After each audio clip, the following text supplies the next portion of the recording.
Wal jinna hilay tung lam suk lam tua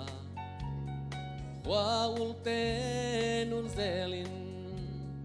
tuiten ulzelmo Wa vaksung napaya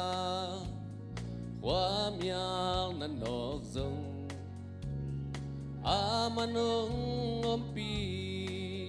Amanang hongit veve Music te tuminong paning Kutela minong paning Nung ngau sa in Jesu Kay nong ita Haksan na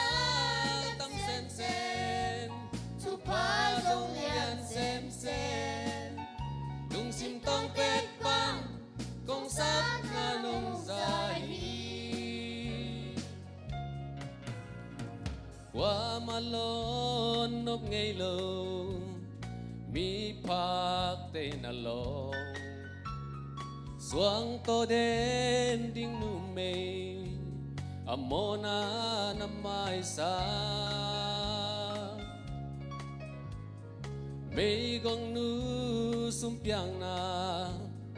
Man pa na sahi Apak ta nu mei nu Nakepek na nam sakhi Music te tunin ong paning Kutela ninong paning Nung ngau sa in Jesu Kay nung ina Haksan na tam sem sem Tupa dong lian sem sem Nung simtong pepan Kung sap na nung zahi